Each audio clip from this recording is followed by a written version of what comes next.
Hi there, guys. So we should now be live on Facebook. So happy Wednesday to you all. I hope you guys are doing well. Let me just click into the Facebook group to see if we are online. So yes, it looks like we are. For some reason, Facebook didn't allow me to invite people in the group to the live. So yeah, that's a bit of a problem, but not to worry. I'm sure there'll be people looking at the recording later on. So we'll just wait a few further minutes and wait for anyone else to join on. If you guys are online, drop me a message. Let me know where you're dialing in from. As I said, I'm always interested to see who's online. Hey Ken, how you doing? So yes, can't quite believe it's already February. I think over 10% of the year is already gone. So time is flying by. So hope everyone's businesses are moving in the right direction. So we'll give it a couple of minutes. Today's topic is about managing cleaning, basically managing cleaning staff and how we minimize that. So what I'm going to do is let me just share my screen, share screen, and let me just bring that up. Bear with me for a second. Just add these guys in. Hey guys, hope all's well. Let me just share the screen so we are all on the same page. So we'll just wait another couple of minutes. So as I said, today's topic is about managing cleaning staff. We ran a poll a couple of weeks ago asking everyone in the group what was the most stressful part of running a cleaning business, and the number one voted term was how we manage cleaning staff, how we minimize the stress, because unfortunately it doesn't matter where you are in the world, whether you're in the UK, US, Canada, Australia, everyone seems to have the same issues. So in today's session, we'll just run through some of the things that I do in my own business. We've got over 40 cleaners working in the company. We still get stressful situations, and it's just really figuring out how do we, create a structure that allows us to minimize those stresses. So we'll just wait a couple more minutes. As I said, for those guys that are on Facebook, if you've got any questions, feel free to leave them. I'll jump in and out every so often, and I'll try and answer those as we go along. But otherwise, shall we let's get started. I don't want to leave you guys hanging around for too long. As I said, these sessions are really succinct. The idea is that we're not messing about too much. I certainly don't want to keep you on here for hours and hours. So it's a 30-minute session. I'll run through some of the things that we talk about in this slide. If you guys are watching later on, or if you've got any questions that come to mind, just drop me a message and I will answer those afterwards. So let's jump straight into it then. So as I said, the title, Managing Cleaning Staff, how do we minimize the stress? And to be completely honest, whether you have one cleaner or 40 cleaners like we do, or probably 400 cleaners, the stresses are still there. And we all know, the ups and downs of managing cleaners. If all the cleaners behaved, as they should do, if they behave professionally, turned up to work on time, didn't take sick days, the business would really be a breeze. But we all know that one of the biggest challenges is how do we, manage this workforce. So what I've done here in this slide is I've just basically put together a few comments here that has really helped, my own business when we've grown, to the level we are in 4 cities and 40 cleaners. So the first section really is basically to try to emphasize for you guys that are suffering with misbehaving cleaners or unprofessional cleaning staff, is really just to try to take the emotion out of it as much as possible. And, you know, I still get it. My office managers still get it. You know, we hire someone, we have great expectations. They go through onboarding and they don't show for the first job. We give them a call, you know, find out where they are. They don't pick up. And maybe 2 or 3 days later, we get a message saying that they've been rushed into A&E because, you know, someone in the family is fallen ill.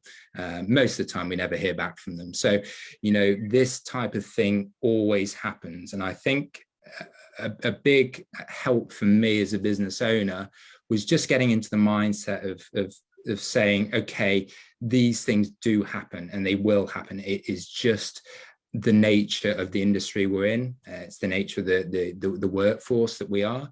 So if we assume that everyone that we make a job offer to, or, you know, onboard into our business, a certain percentage of those aren't going to work out. They're not going to turn up to their first job. They turn up to the first one, but not the second one.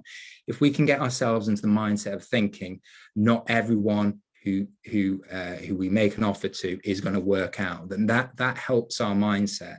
And this is really what I'm trying to say with this first section here, is just trying to take the emotion out of it as much as possible. So I actually, you know, posted something probably a week or two ago, and just making an analogy with surfing. So managing a cleaning company and the idea of surfing, and, you know, the fact that there seems to be, you know, a few expert surfers out there that look to make the whole sport completely effortless, you know, gliding along the waves, having the time of their lives. But the vast majority of people who are, you know, maybe just trying it for the first time or trying to get to grips with it, you know, can get into this sort of no man's land where you are getting waves crashed over the top of you. You're not making any progress. Any fun that you were having at the beginning is quickly evaporating away. And, you know, this is very true when you are managing cleaning staff as well, because if you don't have a system, chaos will rule in your business. And that doesn't matter if you've got 2 cleaners or 20 cleaners, that chaos will rule, because the issue is that if you don't have a system, everything that happens, so cleaners not showing up or cleaners being late, you as ultimately the business owner need to be thinking on the fly, you know, trying to figure out, you know, how do I deal with this? You know, do I need to get rid of this cleaner today? Do I have any other cleaners to give the work to? How will the client deal with a cleaner that's not shown up for work? So we need to have some sort of system. And the system needs to include, and we'll talk about this, and we talked about this last week with the process handbook. There needs to be very clear repercussions. If X happens, then Y happens. If a cleaner doesn't show up, this is what happens. And what we need to do is we need to create this system, because otherwise you'll end up in this no man's land of getting waves crashed on top of each other. And you'll just spend your whole day trying to deal with, your cleaning staff at the end of the day. So one of the things that helped us, as I said, is that getting yourself in the mindset of understanding that not everyone that starts with your business will work out well. And this is where looking at your numbers can really be helpful. You know, everyone seems to talk about, you know, looking at your numbers, tracking KPIs for your clients, you know, figuring out what your cost per lead is for clients, what is the lifetime value, but very few people look at it in terms of what your cleaners are doing. And this is equally as important. You know, arguably recruitment and managing your workforce is a far more challenging part of growing a business than your client marketing side. So start tracking your numbers, start making a note of, you know, how many job offers you've made a week, how many of those people that you made a job offer accepted. Out of those that accepted, how many you know, went through the induction call or the induction session with you, and how many went through to attend that first job. And you want to be tracking all those numbers, you know, even if it's just 1 job offer a week, you want to start methodically tracking those numbers. And then what you'll find is that you will see, in exactly the same way as client marketing, we talk about a funnel in client marketing, we have the same thing in recruitment. So you'll see that out of 10 job offers, maybe 5 of them end up attending your first job because they've not gone through the background check, or they've not picked up for their induction call, or various things. And you can look even further from that. So those that attend the first job, do they get to the end of their 1 month probation? So we have something in our business that allows us to maintain the quality. So everyone joins us for an initial 1 month probation. And at the end of the month, we look at client feedback, we look at attendance rates, absence rates, all those sorts of things. And then for our own business, only 50% of the people that turn up on day one for their first job, we end up making a permanent member of the team. So that number actually really helps us from a mindset point of view, because if you think in the back of your mind, okay, 50% of the people that show up today, we can have the highest expectations. They can have a great 5-star hotel housekeeping experience, great through the interview process, fantastic induction call.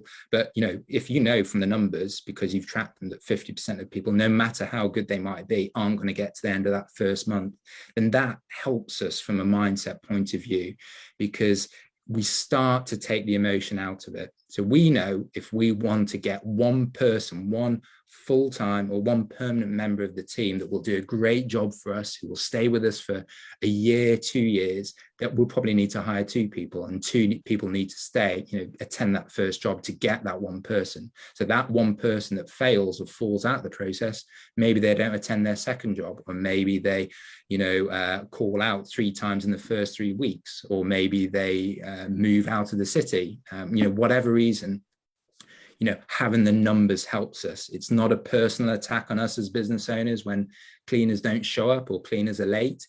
It is just the nature of the industry that we're in. So try to track these numbers. If you can go back and look at the numbers, even better. But going forward, you want to be tracking how many job offers you're making a week, how many people are getting through your induction, how many people are attending the first job, and how many people are getting through a probation period if you have one. And that mindset will really help you. So we want to take the emotion out of it. The more emotional it is managing the business, the more tiring the business, the more tiring running the business is, the more resentful you become running the business, and the less you want to invest time and effort into the process. If everything is running smoothly and you know exactly what to do, and it's not too taxing on your mind, then you can spend more of your time, more of your energy thinking about how you grow the business. And that's when your growth really accelerates. But if this stuff is taking up all your time, it doesn't give you the space to really think about how to grow your business. So this is what I've talked about here. On the fly thinking is exhausting. If something happens with your cleaning staff and you're not sure what to do next, this is where you get emotionally exhausted from it. So as I said, if someone no-shows for that first job, what's the next step? If it's not clear for you, then you don't have the sufficient processes and systems in place. So this should be the case for every single eventuality. If someone is 10 minutes late for the job, what's the next step? If someone is late half an hour for the job, what is the next step? We need to be thinking about it in that way. And this is what we'll talk about in this second part, the what's the solution. So what I'll do is, I hope I've not lost you guys there. If you've got questions in the Facebook group, just drop me a message. I'll have a quick look now, but otherwise we'll jump straight back in. So just hire robots. I like it, Ken. Yeah, that would be amazing, wouldn't it? So looks like we're all good to go. So let's jump back in. So the second section here, what is the solution?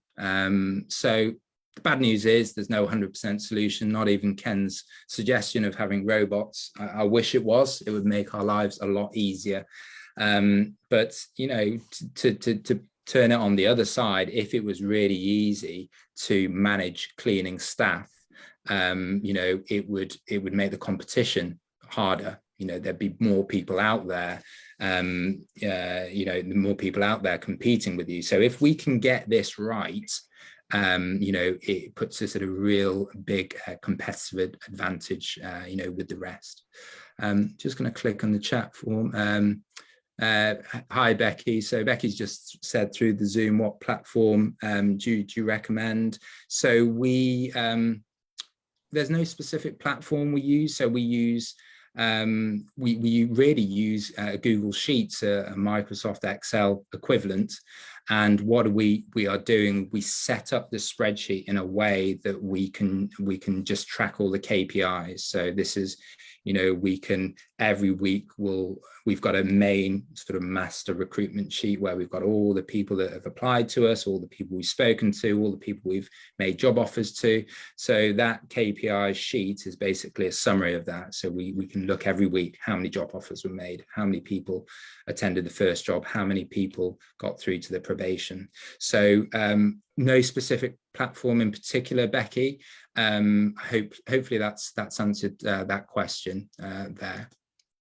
So yeah, going back to this. So what's the solution? As I said, there's no solution. The only way that we can manage this is by creating a structure that allows us to deal with this chaos in a better way, in a less emotionally taxing way. And really, you know, this first bullet point here, your process document, follows on from what we were saying here. So the stress and the emotional, when you feel emotionally drained running your business, this comes from having to think on the fly. Cleaner's not showed up, the cleaner's 10 minutes late, something's broken at the property. Did the cleaner admit to it? They didn't admit to it. You know, what is the next step? And if all that is in our minds, then we're going to be exhausted. We'll get to the end of the day, be a complete wreck. We don't want to go into work the next day because it is not a fun day to be having. So this is where a process document is your friend. It's your go-to place. We talked about this in, I think it was last week's live. So the process document in a nutshell should, you know, when we talk about managing cleaning staff, try to map out every single eventuality we have in terms of managing cleaning staff. So, you know, I've talked about cleaners not showing up, cleaners being late. We can extend that out to, you know, breakage at a property. You know, okay, something breaks at the property. What happens next? Okay, we check with the cleaner. Do they admit it? Yes or no? And again, from that question, there should be further repercussions. So if they do answer it, do we then go to speak to our insurance company? Is there a specific price of a claim that we wouldn't go? Maybe we take the cost, you know, as a company without bringing in the insurers. If the cleaner doesn't admit to maybe something is broken in the property and they said, no, it's completely not us. You know, there needs to be another next step from that. And the more that we can take those individual steps from our mind into a process document, the less emotionally draining it'll be, you know, running your business. And you can think, you know, if you are exhausted by managing your cleaning staff and you've got 5 cleaners, you can only imagine how tiring it will be if you try and double to 50, you know, to 10, or go to 10 to 20. So as business owners, when we are looking to grow our cleaning companies, we need to be the thing that I always try and tell people is you want to be thinking, okay, if we double, triple the size of our business with our existing systems, what does that look like? If it's absolute chaos, we know we need to change something. And this is where your process document is really important. You can think about it in terms of like a spider diagram. You know, you've got one, something happens here, and then it can go, you know, in 2 or 3 different directions. And depending on that, then that goes into different directions as well. And so it creates this large spider diagram in effect. And the way we want to be thinking about it is the more that we can put on into a process document, the better. Because if something happens, we should just refer to the document and say, yeah, okay, this has happened, this is what happens next. The less that we have to try and think of things on the fly, try and come up with a solution on the fly, the better for us. And this position here is really great, because next week, we'll talk about virtual assistants and bringing on VAs and office managers. If you have a watertight process document that contains the vast majority, 90% plus of your processes in your business, then you can simply give that process document to an office manager and say, this is how everything happens. And the more of the processes that are in that document, the less they need to ask you as a business owner. And that allows you to step away further, from the day-to-day running of your business. But that's something that we will, talk about in next week's next week's live. So the process document, you think about it covering every eventuality. So if you come across something in your business when you're managing your cleaning staff that isn't in that process document, you need to add it in there. And you keep doing that until you have basically 90%, 95% of all your processes. Then you have a business that you can scale quickly. So the process document is your friend. It's your go-to place. The second part here is, it's something that everyone talks about all the time. Always be recruiting. Unfortunately, it is completely true. The stresses of managing cleaning staff a lot of the time comes down to not having any other options. So we would love to not have to work with a specific cleaning staff member because they are always late, they're always calling out, but we just don't have anyone to give their clients to. If we fire them, our revenue falls down the floor, or we have to step in as the business owner and do the work, and we know that's just a huge backward step to growing our business. So recruiting gives you the options to manage your cleaning staff better.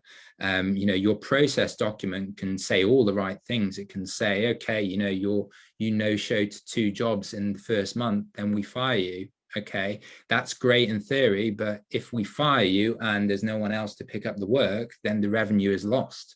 So the recruitment part of it and the process handbook side work side by side. So recruiting is something you need to be doing all the time. I know it is the biggest challenge for everyone at the moment.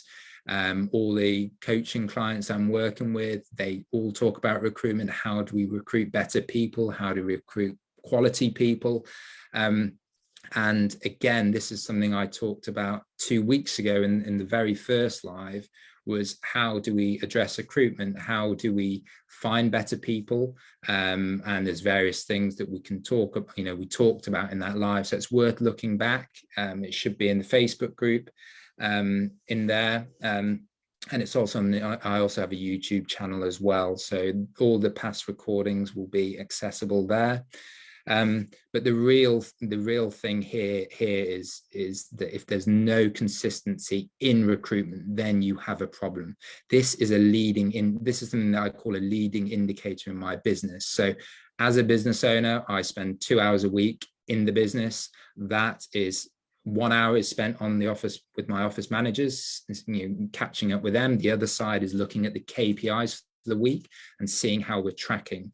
And one of the things I know is that if we are not making a specific number of job offers every week, this is a leading indicator. I know that we will feel the pain further down the line. It might not necessarily be next week, but it'll be maybe 2 or 3 weeks down the line, because I know that if I'm not making enough job offers, I know that we're not getting enough people attending their first job, not enough people hitting their 1 month probation.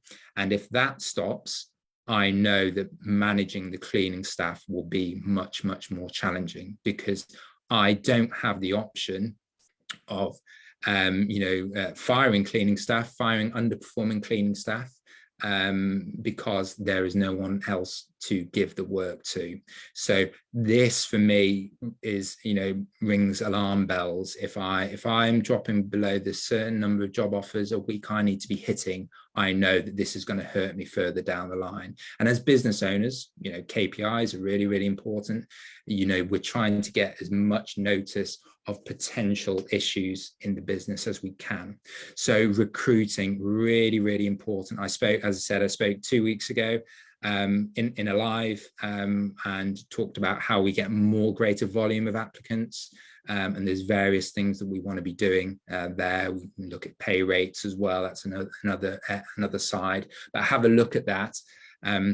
Because if you are recruiting, you're getting consistency, you're getting a consistent number of people joining your business, and you have a process document that takes all the processes from your mind into paper, then those two things, in my experience, are going to be the things that take the maximum amount of stress out of managing your cleaning staff.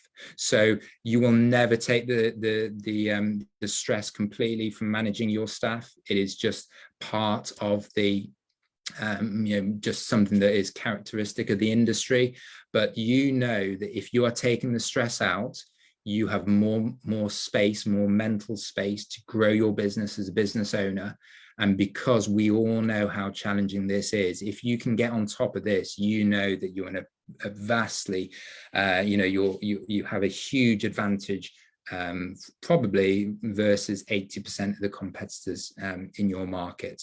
So this is how we manage it for my own cleaning business. As I said, there's still stresses, and I know specific cleaners we may have huge expectations for, they just turn out to be a nightmare. Or you have on the other side people that you think, okay, I think, let's give them a go. I don't think they'll meet their probation at the end of first month, and then they end up being fantastic.